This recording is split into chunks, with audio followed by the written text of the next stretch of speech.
Bem-vindos ao canal Bíblia em um ano. Aqui nós lemos a Bíblia juntos todos os dias. Curta o vídeo, inscreva-se e compartilhe. Acompanhe também pelo Spotify e YouTube Music para ouvir a Bíblia onde estiver. Os links estão no comentário fixado. Vamos juntos completar a leitura da Bíblia em um ano. Antigo Testamento. Isaías, capítulo 28. Ai daquela coroa situada nos altos de um vale fértil, orgulho dos bêbados de Efraim. Ai da sua magnífica beleza, que agora é como uma flor murcha. Ai dos que são dominados pelo vinho. Vejam, o Senhor envia alguém que é poderoso e forte. Como chuva de granizo e tempestade destruidora, como violento aguaceiro e tromba d'água inundante, ele a lançará com o seu punho ao chão. A coroa orgulhosa dos bêbados de Efraim será pisoteada. A sua magnífica beleza, localizada na cabeça de um vale fértil, é agora uma flor que murcha. Ela será como figo maduro antes da colheita. Quem o vê, logo o apanha e come.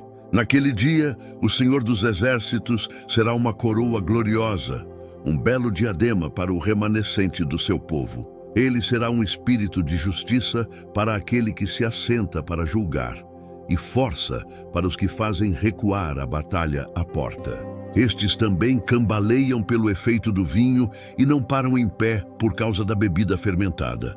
Os sacerdotes e os profetas que cambaleiam por causa da bebida fermentada e estão desorientados por causa do vinho. Eles não conseguem parar em pé por causa da bebida fermentada. Confundem-se quando têm visões, tropeçam quando devem dar um veredito. Todas as mesas estão cobertas de vômito, e não há um só lugar limpo. A quem ele ensinará o conhecimento? E perguntam, a quem explicará a sua mensagem? A crianças desmamadas e a bebês recém-tirados do seio materno? Pois o que se diz é, ordem sobre ordem, ordem sobre ordem, regra e mais regra, regra e mais regra, um pouco aqui, um pouco ali. Pois bem, com lábios trôpegos e língua estranha, Deus falará a este povo, ao qual dissera, este é o lugar de descanso. Deixem descansar o exausto. Este é o lugar de repouso. Eles, porém, não quiseram ouvir. Por isso, o Senhor lhes dirá, ordem sobre ordem, ordem sobre ordem, regra e mais regra, regra e mais regra. Um pouco aqui, um pouco ali. Para que saiam, caiam de costas, firam-se, fiquem presos no laço e sejam capturados. Portanto, ouçam a palavra do Senhor, zombadores, vocês que dominam este povo em Jerusalém. Vocês se vangloriam dizendo, fizemos um pacto com a morte. Com o Sheol fizemos um acordo. Quando vier a calamidade destruidora, não nos atingirá, pois da mentira fizemos o nosso refúgio e na falsidade temos o nosso esconderijo. Por isso, diz o soberano Senhor, eis que ponho em Sião uma pedra já provada, uma preciosa pedra angular para alicerce seguro. Aquele que confia jamais será abalado. Farei do juízo a linha de medir, da justiça no fio de prumo. O granizo varrerá o seu falso refúgio, e as águas inundarão o seu abrigo. O seu pacto com a morte será anulado, e o seu acordo com o Sheol não subsistirá. Quando vier a calamidade destruidora, vocês serão arrastados por ela. Todas as vezes que vier, ela os arrastará. Passará manhã após manhã, de dia e de noite. A compreensão desta mensagem trará pavor total. A cama é curta demais para alguém se deitar, e o cobertor é estreito demais para se cobrir com ele. O Senhor se levantará como fez no Monte Perazim, mostrará a sua ira como no vale de Gibeon, para realizar a sua obra, sua estranha obra, e cumprir a sua tarefa, tarefa misteriosa. Agora, parem com a zombaria, senão as suas correntes ficarão mais pesadas. O Senhor dos Exércitos, falou-me da destruição decretada contra o território inteiro. Ouçam, escutem a minha voz. Prestem atenção, ouçam o que eu digo. Quando o agricultor ara a terra para o plantio, só faz isso o tempo todo. Só fica abrindo sulcos e gradeando o solo. Depois de nivelado o solo, ele não semeia o endro e não espalha as sementes do cominho. Não planta o trigo no lugar certo, a cevada no terreno próprio e o centeio nas bordas. O seu Deus o instrui e lhe ensina como proceder. Não se debulha o endro com trilhadeira, e sobre o cominho não se faz passar roda de carro. Tira-se o endro com vara e o cominho com um pedaço de pau. É preciso moer o cereal para fazer pão. Por isso, ninguém o fica trilhando para sempre. Fazem passar as rodas da trilhadeira sobre o trigo, mas os cavalos não o trituram. Isso tudo vem da parte do Senhor dos Exércitos, maravilhoso em conselhos e magnífico em sabedoria. Isaías capítulo 29. Ai de Ariel. Ariel, a cidade onde acampou Davi.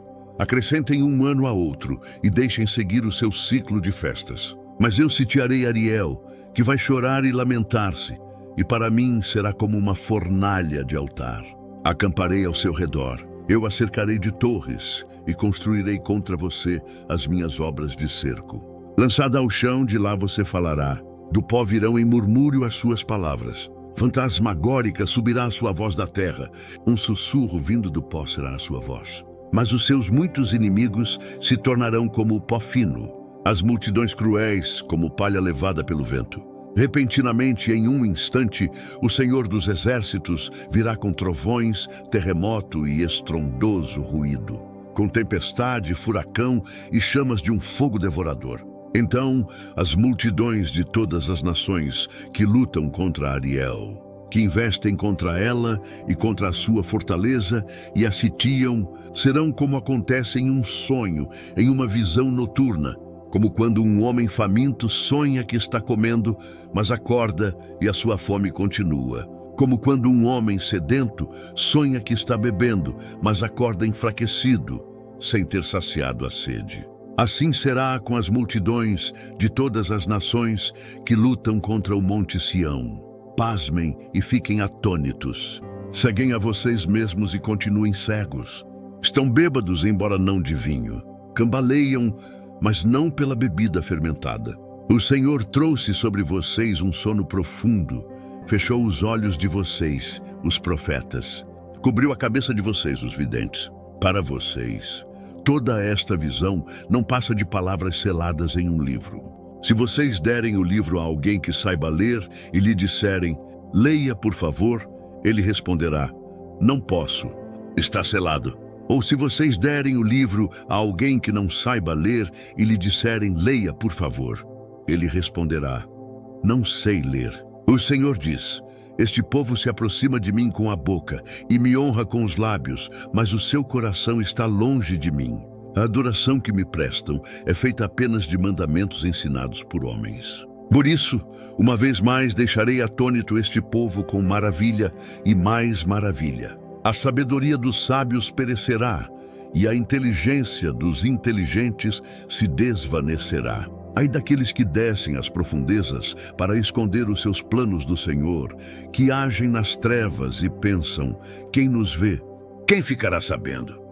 Vocês viram as coisas pelo avesso, como se fosse possível imaginar que o oleiro é igual ao barro. Acaso o objeto formado pode dizer àquele que o formou, ele não me fez? Pode o vaso dizer do oleiro, ele nada sabe? Acaso o Líbano não será logo transformado em campo fértil, e não se pensará que o campo fértil é uma floresta? Naquele dia, os surdos ouvirão as palavras do livro, e livres das trevas e da escuridão, os olhos dos cegos tornarão a ver. Mais uma vez, os humildes se alegrarão no Senhor, e os necessitados exultarão no Santo de Israel. Será o fim do cruel, o zombador desaparecerá, e todos os de olhos inclinados para o mal serão eliminados, os quais, com uma palavra, tornam réu o inocente. No tribunal, trapaceiam contra o defensor, e com testemunho falso, impedem que se faça justiça ao inocente. Por isso, o Senhor, que redimiu Abraão, diz à descendência de Jacó, Jacó não será mais humilhado, nem o seu rosto voltará a empalidecer. Quando ele vir os seus filhos, a obra das minhas mãos no meio deles, proclamará o meu santo nome. Reconhecerá a santidade do Santo de Jacó, e no temor do Deus de Israel permanecerá. Os desorientados de espírito obterão entendimento e os queixosos aceitarão instrução. Novo Testamento, Filipenses capítulo 3. Finalmente, meus irmãos, alegrem-se no Senhor. Escrever a vocês as mesmas coisas não é problema para mim e é uma segurança para vocês. Cuidado com os cães, cuidado com esses que praticam o mal. Cuidado com a falsa circuncisão, pois nós é que somos a circuncisão. Nós, os que servimos a Deus em espírito, nos gloriamos em Cristo Jesus e não confiamos na carne, embora eu mesmo tenha razões para ter tal confiança. Se alguém pensa que tem razões para confiar na carne, eu ainda mais, circuncidado no 8º dia de vida, pertencente ao povo de Israel, à tribo de Benjamim, hebreu dos hebreus. Quanto à lei, fariseu, quanto ao zelo, perseguidor da igreja, quanto à justiça que há na lei, irrepreensível. Contudo, o que para mim era lucro, passei a considerar como perda por causa de Cristo. Mais do que isso, considero tudo como perda, comparado com a suprema grandeza do conhecimento de Cristo Jesus, o meu Senhor, por quem perdi todas as coisas. Eu as considero como esterco para poder ganhar Cristo e ser encontrado nele, não tendo a minha própria justiça que procede da lei, mas a que vem por meio da fé em Cristo. A justiça que procede de Deus e se baseia na fé. Quero conhecer Cristo, o poder da sua ressurreição e a participação nos seus sofrimentos, tornando-me como ele na sua morte, para de alguma forma alcançar a ressurreição dentre os mortos. Não que eu já tenha obtido tudo isso ou tenha sido aperfeiçoado, mas prossigo para alcançá-lo, pois para isso também fui alcançado por Cristo Jesus. Irmãos, não penso que eu mesmo já o tenha alcançado, mas uma coisa faço, esquecendo-me das coisas que ficaram para trás e avançando para as que estão adiante, prossigo para o alvo, a fim de ganhar o prêmio do chamado celestial de Deus em Cristo Jesus. Todos nós que alcançamos a maturidade devemos ver as coisas dessa forma. E se em algum aspecto vocês pensam de modo diferente, isso também Deus esclarecerá. Seja como for, vivamos de acordo com o que já alcançamos. Irmãos, sigam unidos o meu exemplo e observem os que vivem de acordo com o padrão que apresentamos a vocês. Pois, como já disse repetidas vezes e agora repito com lágrimas, há muitos que vivem como inimigos da cruz de Cristo. O destino deles é a perdição. O Deus deles é o estômago, e eles se gloriam do que deveriam se envergonhar. E só pensam nas coisas terrenas. A nossa cidadania, porém, está nos céus, de onde esperamos ansiosamente o Salvador, o Senhor Jesus Cristo, que, pelo poder que o capacita a sujeitar todas as coisas a si, transformará o nosso corpo humilhado, tornando-o semelhante ao seu corpo glorioso. Chegamos ao fim de mais uma leitura. Curta o vídeo, inscreva-se no canal e compartilhe com aqueles que são importantes para você. Que Deus nos ajude a completar esta jornada. O Senhor te abençoe e te guarde. O Senhor faça resplandecer o seu rosto sobre ti e tenha misericórdia de ti. O Senhor sobre ti levante o seu rosto e te dê a paz. Até amanhã.